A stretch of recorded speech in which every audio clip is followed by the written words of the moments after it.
Hello, my name is Adam W. Rodriguez, and this is The Art of Awe. Today, I am going to be doing a book tag that is called the Punk On Rock Songs Book Tag. And it was created by Nicole over at Nicole's Bookish Nook. If you have never watched Nicole over at Nicole's Bookish Nook, I feel sorry for you because she's great. She does wonderful videos. She talks about her insight as a independent author, a self-published author. She just recently published a book, and you should go and check out her videos. They're quite insightful, and she's very funny and charming, and you should check it out. She created this here particular tag, and it talks about punk music, and it also talks about books. And I love anything that combines music and books, and I get really excited about those kind of tag videos. So thank you, Nicole, for creating this here tag video. I'd like to begin by presenting you with one of my favorite punk songs. It goes a little like this.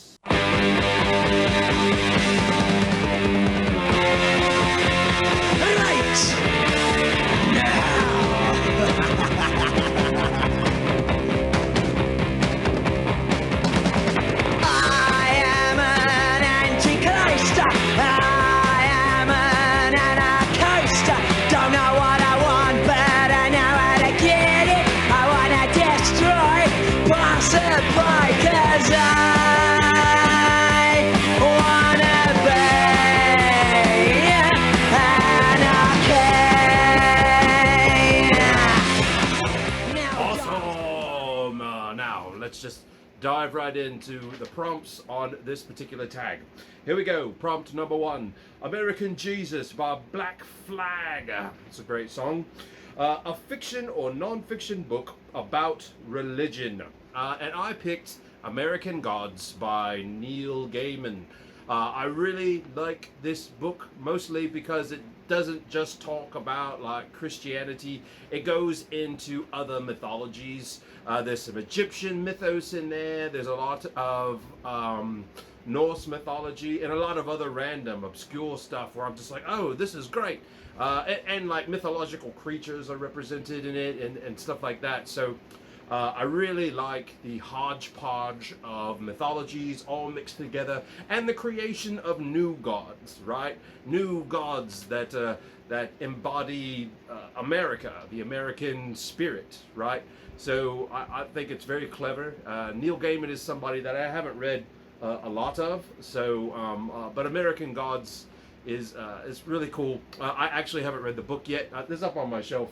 But it's one that I'm really looking forward to. It's on my Gigantor TBR that is only getting more Gigantor as the days go by. Nice. Yeah. All right. Prompt number 2, Last Caress by the Misfits. Misfits are awesome. I love me some Glenn Danzig. Awesome. Anyway, a book with extreme violence. I'm gonna go with Titus Andronicus by William Shakespeare.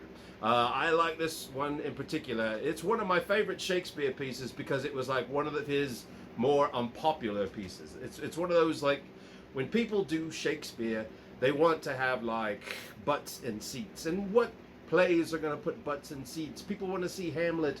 People want to see Othello, maybe. They want to see Midsummer Night's Dream, you know, the really popular ones. But like nowadays, when somebody busts out Titus Andronicus, we're like, ooh, all right. It was an answer to a subgenre of tragedy back in Shakespeare's time that were called the revenge plays. And revenge plays have got all sorts of ultra violence, lots of cannibalism and beheadings and dismemberment. And Titus Andronicus checks off every single one of those boxes and then adds a lot more. There's a lot of people killing their own children. The concept of a person being killed and chopped into pieces and put into a pie and then feeding that pie to the parents of the guy that got murdered, right? That was in Titus Andronicus. That's one of those like tropes that George R.R. Martin took in that wonderful scene where Arya feeds that dude's kids to him, you know, in a pie. That was all Titus Andronicus, you know what I mean? And I think there was some Greek a mythology beforehand that was also the same, of like forcing some guy to eat his own kids. But anyway, like Shakespeare is when it turned into kind of a poetic play point. And you know, once again, like Martin definitely used some Shakespearean tropes and devices throughout Game of Thrones, which is one of the reasons why I really like Game of Thrones. Titus Andronicus is such a gore fest. And when I think about punk bands that are like full of some serious ultra violence, there's one band that often comes to mind. California, over Alice, California, over Alice, California, over Alice,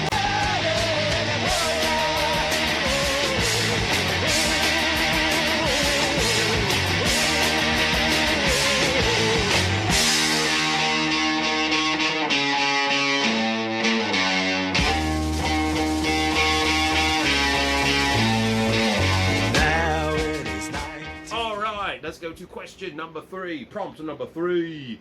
Ruby Soho by Rancid. Rancid's pretty great. A book about a bad relationship that you hated or loved to read. And I'm going to go with the book Silence of the Lambs by Thomas Harris, and the follow-up book Hannibal, both of which have a very famous relationship that I'm sure you've already predicted that I'm going to talk about, and that's the relationship between Clarice Starling and Hannibal Lecter. We've all seen the movie, or if you haven't, you should go see the movie. It is great.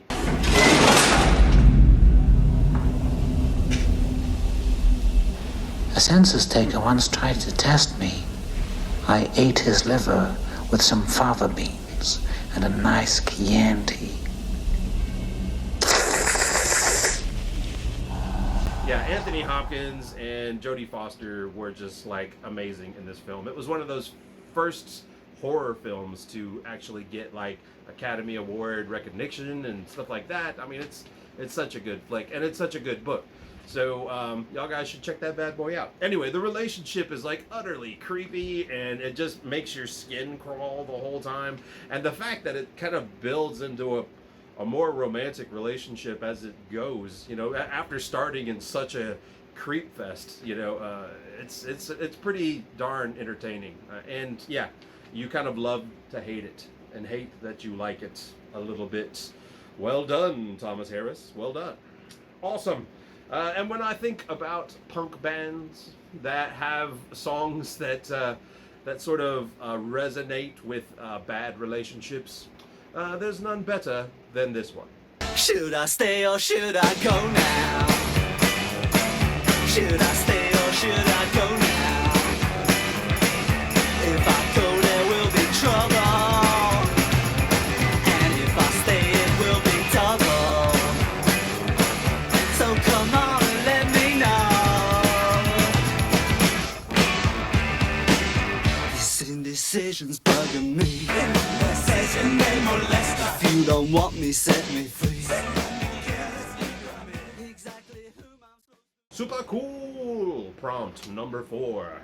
Let's Dance by David Bowie. Who doesn't like David Bowie? Jerks. Jerks don't like David Bowie. Alright, I was just giving you a chance to react to that bad boy.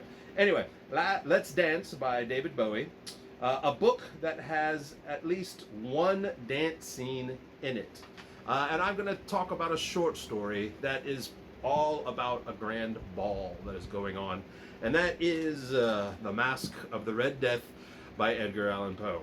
It's about a guy named Prospero, who is this prince who is shut away in this fortress castle, and he brings in all of these high castes, you know, noblemen and stuff like that to stay and wait out this horrible plague that is going on in the countryside called the Red Death. The symptoms of the Red Death is that your skin begins to kind of sink in as you spit blood up, and often the evidence is spatches of red blood that you see all about you. It's very, very creepy and ghostly and wonderfully told by Edgar Allan Poe. It's one of his longer stories that I really like because the language doesn't seem to get in the way of it very much. Like you feel it, you get to it's easy to comprehend, right? Like the old world language doesn't really affect the story too terrible much, and I like that. And I love just the narrative style that he uses. A lot of good foreshadowing, a lot of really good descriptive, haunting imagery all throughout. It's a lovely story. It's one of my favorite Edgar Allan Poe's. Oh, I did a couple of paintings based off of it, but this one right here was my favorite. Check that out. The Mask of the Red Death by Edgar Allan Poe. Excellent story. Awesome. Let's move on to prompt number 5, Gloria by Patti Smith. A fiction or non-fiction book about Catholicism, or has Catholicism in it. And I am going to go with The Devils of Loudun by Aldous Huxley. Most people know Aldous Huxley as the guy who wrote A Brave New World. I've tried to read A Brave New World a couple of times and I've DNF'd it. You know, I was younger when I was trying to read that, so maybe older Adam can appreciate it more. But the only book of his that I have read is The Devils of Loudun, and it's really, really cool. It's actually hailed as one of his better works, but it's not one of his more known works, if that makes sense. And I think it does make sense. I actually read it after I did the play. There's a theatrical play, stage play version that was created by a man named John Whiting. And the story is about this priest who is not a saint, but he's not necessarily a bad man. And I think he spurns this nun who has kind of like feelings for him. And they find out that he's been messing around with like one of the local village girls. And this nun and this abbey start to accuse this priest of ghostly visitations, of demonic possession and stuff like that. It kind of, you know, stinks of The Crucible by Arthur Miller. But it's that kind of like wrongful accusations of mad people who are accusing a man of being a warlock or a demon worshiper. And it's hardcore. It gets really, really gruesome. It's a book that I probably could have possibly put in my like most violent book category because it does involve the French Inquisition. And if you know anything about the French Inquisition, you know that it was full of like torture and, you know, people getting burned and their legs being broken and that kind of stuff. It's pretty hardcore. There was a really great movie that came out, gosh, in the 70s, and it had Vanessa Redgrave and Oliver Reed. It was pretty awesome and super gory, and had a lot of great symbolism, lots of blood. It was really cool. But of course I can prove nothing. This Mother Superior may be little more than a hysterical nun. But if it is a genuine case of possession by devils, and if Grandier himself was proved to be involved, then yes, I think it bears investigation.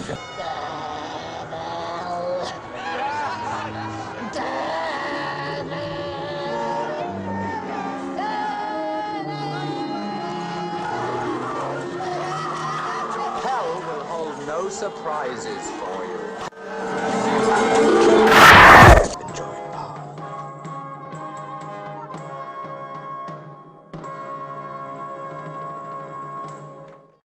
Awesome! Let's move on to prompt number 6, Lust for Life by Iggy Pop. I freaking love that song. It's so good. A novel that brought you lots of joy. And I have a great love for books that were obviously written for like grown men who are basically little boys, because that's kind of what I am, you know. I'm a guy who turned 30 years old when I was like 10, and then now that I'm 50, I'm still pretty much a 30-year-old. Like I giggle at like toilet humor, and I love cheeseball action adventure sci-fi kind of stuff. What am I getting at? I'm talking about H.G. Wells' The Invisible Man. It's one of my favorite H.G. Wells books, and considering that H.G. Wells is probably like in my top 3 sci-fi writers that I love the most, The Invisible Man is probably my favorite story by H.G. Wells. So it says a lot, and it's such a fun story. It's about a man who is an outcast himself. He's an albino. He's a guy who has been treated poorly, not just for his physical appearance, but for his he's a scientist who wants to do things that people think are impossible, or he's a madman, you know, very Frankenstein-esque in that way. But he does finally achieve the ability. He finds this elixir, or creates an elixir that allows to make his skin become invisible. And because of that, he has to like disrobe to be fully invisible. So it's one of the kind of delightful things about the story, is about a guy who's like, oh, you want to see how badass I am? And then he just like tears all of his clothes off.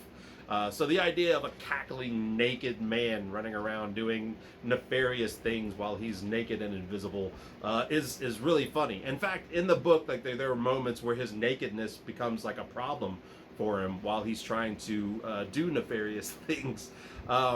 He's very human, like he's like this brilliant scientist who still manages to screw things up here and there, and his madness kind of gets in the way too. It was an enjoyable read, and I remember burning through it really fast and chuckling. You know, I love it when like literature that old still just has that kind of charming humor and totally based in this fun sci-fi scenario. And The Invisible Man, check it out, it's so great. If you want a good laugh, go watch the movie with Claude Rains. It's an old black and white, but it's got some wonderful moments that are totally giggle worthy.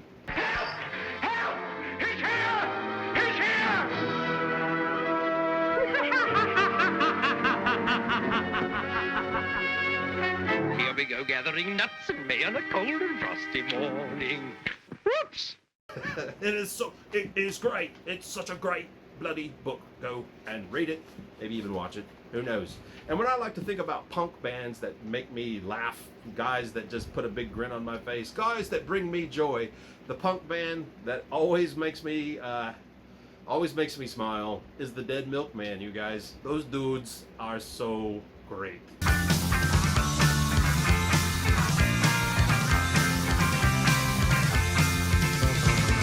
One Saturday I took a walk to Zipperhead. I met a girl there and she almost knocked me dead. Punk rock girl, please look at me. What do you see? Let's travel around the world, just you and me, punk rock girl. I tapped her on the shoulder and said, do you have a bell? She looked at me and smiled and said she did not. Yeah, Roy! Prompt number 7, Blister in the Sun by the Violent Femmes. Dude, the Violent Femmes are great. If you haven't been listening to the Violent Femmes all your life, you need to put them in your life because they're bloody amazing. Violent Femmes rule! Good call, Nicole. Good call. The prompt is a novel set in a very hot climate. I was having a lot of trouble thinking of this one. You know, like I try my best not to repeat books on these tags. I mean, it's a rule just for myself, I guess. But a lot of the books that I have talked about, you know, like Dune and some of the others that already have like the hot climate thing going. But what I ended up thinking about was a book by Agatha Christie called Death on the Nile. It's a great book, and it's about a murder mystery that happens on this boat tour through Egypt, and they're going down the River Nile. And, you know, they make stops off at the pyramids and the Sphinx and all that kind of stuff. But there's this horrible murder that goes on, and it's one of the Hercule Poirot books, who is probably one of my favorite detectives. I don't know. I don't know. It's kind of a mashup between him and Miss Marple. There's something fun about, you know, kind of the old busybody that everyone thinks is harmless. But there's also something great about Poirot because he's like this guy. I love characters that are like socially awkward, but they're absolutely brilliant. It's one of my favorite tropes. It's like a love letter to Sherlock Holmes, really. But yeah, Poirot is so great. There was a recent movie that Kenneth Branagh did of this particular story, you know, Death on the Nile, and it had a great cast, all-star cast. It had Gal Gadot, Russell Brand, and, you know, Kenneth Branagh. But if you really want to treat yourself, go and watch the 1978 version of Death on the Nile, where Peter Ustinov plays Poirot, and he's like absolutely not Poirot from the books, you know, like he's way too tall and he's way too anyway, there are little particulars that aren't right, but he does bring such a charm to the character. I love Peter Ustinov. He's so good. But the cast in that one is insane. It's got Bette Davis. It's got George Kennedy. It's also got the only movie that I can think of that has Angela Lansbury and Maggie Smith in the same flick. I mean, come on, give me more of that. It's also got David Niven. I mean, the cast is spectacular, especially if you like, you know, those older flicks from like the 60s and the 70s, because those are the actors that are really like highlighted there in that particular version of Death in the Nile. But it's my favorite version of it. So great, so great, so great, so great. It's time for prompt 8. Look, it rhymed. I am so great. Also, Don't Drag Me Down by Social Distortion. A book that brought you down because it wasn't good. Alright, let's talk about the book that brought me down. So I had watched the movie already, and the movie was charming, but the movie also had guys like a young Gary Oldman and a young Tim Roth and Richard Dreyfuss. It was absurd, it had great visuals, it was theatrical, and I quite liked it. We aim for the point where everyone who is marked for death dies. Who decides? It is written. So I decided I would read the play, and when I read the play, I learned that I am not a huge fan of Tom Stoppard. The play and the movie was called Rosencrantz and Guildenstern Are Dead. Audiences know what to expect, and that is all they are prepared to believe in. What are they? They're dead. Tom Stoppard is one of these guys that makes me so mad because I really, really like his concepts. Rosencrantz and Guildenstern is a great idea. The idea is Rosencrantz and Guildenstern, who are these two characters that show up in like 2 or 3 scenes in the epic play that is Shakespeare's Hamlet. They only appear once or twice, but what Stoppard does is he follows just those 2 characters and their adventures and encounters with Hamlet and all that stuff, but everything that kind of happens behind the story within the story. So I'm just like, this is a great idea. 2 obscure characters that you're highlighting and doing all this fun, absurdist theater with, and I was really looking forward to reading it. I read it, and it's one of these things where Stoppard likes to monologue and do these long dialogues where people are just kind of waxing philosophical. And sometimes it goes somewhere, but most of the time it really doesn't feel like it is. It's a very meandering philosophical dialogue. And it takes too long, and I don't enjoy it very much. It's like I know I've spoken earlier as to how much I enjoy Waiting for Godot, which has a lot of the same elements. Samuel Beckett's Waiting for Godot, and I think that Stoppard is trying to be a little like Beckett, but he doesn't have the same charm. And I don't know. Rosencrantz and Guildenstern Are Dead was a really, really, really cool idea with not a really good execution, in my opinion. There's probably some theater person who might be watching this who's going to make some comments below about Rosencrantz and Guildenstern. If you are that guy, go on, let's start a dialogue about it. I mean, maybe I'm totally wrong about Tom Stoppard, but I don't think so. Wasn't that the end? You call that an ending? With practically everyone still on his feet? My goodness, no. Over your dead body. Right. It's punk not to like Tom Stoppard. Yeah. Cool. That's it. That's the end of this particular tag. Now it asks me to tag some more people, so we're gonna tag some more folks down in the burning fires of the Tag Zone.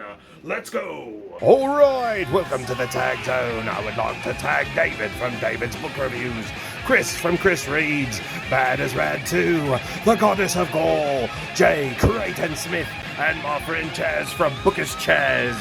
That's all for now. Now, back to a place of less fiery burning. Yeah, the tag zone. It's so hot in the tag zone. The tag zone's so hot right now. Right. All right, cool. I hope you enjoyed watching this video. I know I enjoyed making it. But before we go, I would like to send us off into the end of this particular video with one of my favorite, slightly newer punk bands. They're from Japan. They're called Guitar Wolf, and they're absolutely awesome. We will see you next time here at the Art of R. Ciao.